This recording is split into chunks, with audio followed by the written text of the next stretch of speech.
Bismillahirrahmanirrahim. Allahumma salli ala Sayyidina Muhammad wa ala ali Sayyidina Muhammad. Amma ba'. Okay. Jodoh. Bila disebut tentang jodoh, pasti ramai yang tersenyum. Sememangnya kita inginkan jodoh yang baik, jodoh yang mampu membimbing kita membimbing kita kekal hingga ke syurga, betul tak? Itu sememangnya fitrah semua orang Islam. Okay. Apabila kita berbicara tentang kematian, apakah respon kita? Mood kita tiba-tiba bertukar, perasaan gerun, seram, sedih, takut dan risau semua menerpa. Betul ke tak betul? Tetapi pada hakikatnya kematian itu adalah perkara yang pasti, manakala jodoh ini tidak pasti. Sama ada kita sempat ataupun tidak, itu tiada jaminan. Benar, jodoh ini juga penting, tetapi kita harus mempersiapkan kedua-duanya. Bukan hanya persediaan pertemuan jodoh, tetapi juga persediaan pertemuan dengan ajal dan kematian. Itulah rumrah dan fitrah hidup seorang manusia. Yang lebih suka membicarakan persoalan-persoalan yang menggembirakan hati mereka daripada membicarakan persoalan-persoalan yang akan menggusar dan menyedihkan mereka. Tetapi manusia seharusnya menerima hakikat bahawa persoalan-persoalan yang menyedihkan dan menggusarkan hati dan fikiran mereka itulah yang sebenarnya yang lebih akan mendekatkan dan mengingatkan diri mereka kepada Allah Subhanahu Wa Taala. Okay. Benar kata Rasulullah sallallahu alaihi wasallam, terpadam terus nafsuku untuk dunia tatkala mengingati lahat. Walau sejenis manapun kita dalam ilmu dunia tidak berguna jika tidak ilmu akhirat.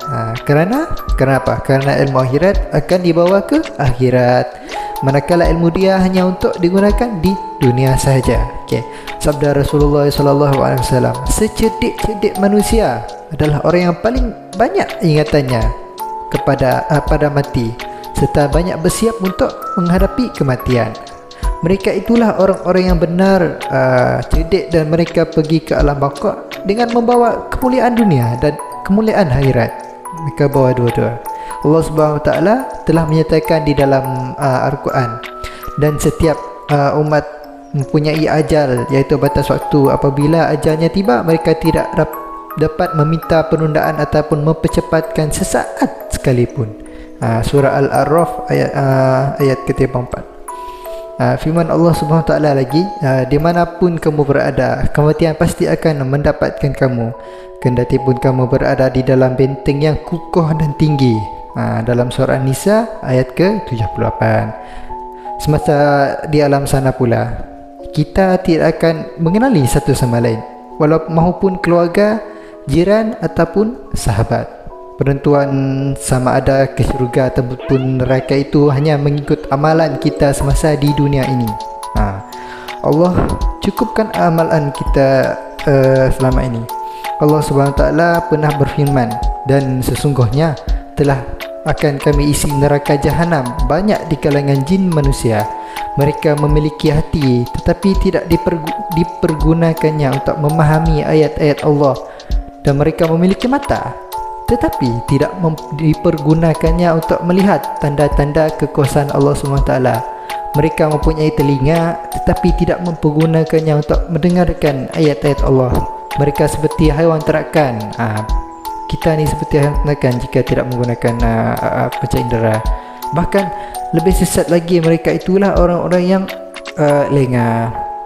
Surah Al-A'raf ayat ke-179. Justru itu kita sarankan selalu mengingatkan kematian supaya tidak terlalai dalam membuat apa-apa perkara, supaya tidak terleka mengingati soal dunia dan melanggar perintahnya, kerana pada akhirnya kita akan kembali kepadanya. Rasulullah SAW sendiri pernah mengingatkan para sahabatnya untuk sentiasa mengingati mati.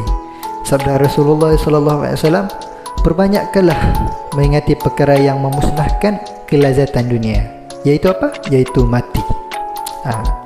Mengingati soal dunia itu bukanlah satu dosa, tetapi mengingati dunia semata-mata tanpa memikirkan akhirat itulah yang salah. Terjumpa satu hadis yang berbunyi, Siti Aisyah radhiyallahu anhu pernah berkata, Wahai Rasulullah, Adakah yang bukan syahid itu boleh dibangkitkan bersama para syuhada? Jawab baginda, boleh, iaitu orang yang mengingati mati sebanyak 20 kali pada siang dan malam hari. Marilah kita bertanya pada hati kita, berapa kalikah kita mengingati mati dalam sehari? Cukupkah amalan kita selama ini?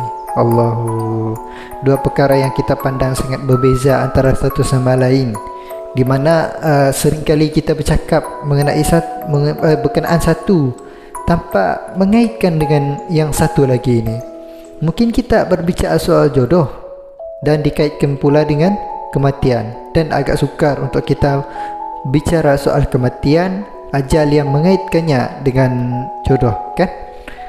Namun hakikatnya kedua-duanya mempunyai persamaan dan perkaitan antara satu sama lain. Macam mana yang kita tahu sebelum ini kita berkahwin, persediaan yang bukan sedikit kita perlu ada, macam tu juga sebelum kita mati. Kedua-duanya memerlukan persiapan yang banyak dan mantap. Kita kena menuntut ilmu untuk kedua-duanya, dan kedua-duanya sebenarnya kita mempersiapkan diri untuk kita sendiri. Betul ke tidak? Kita mempersiapkan diri dengan menjadi seorang muslimah dan muslim yang soleh solehah, mentaati kedua ibu bapa, melakukan perintahnya, menjauhi larangannya. Semua itu kita boleh buat in order to become a good practicing muslim, kerana kita sendiri tahu dalam surah An-Nur ayat 26 yang bermaksud wanita-wanita yang keji itu untuk lelaki-lelaki yang keji, dan lelaki-lelaki yang keji untuk perempuan-perempuan yang keji, dan wanita-wanita yang baik untuk lelaki-lelaki yang baik, dan lelaki-lelaki yang baik itu adalah untuk wanita-wanita yang baik.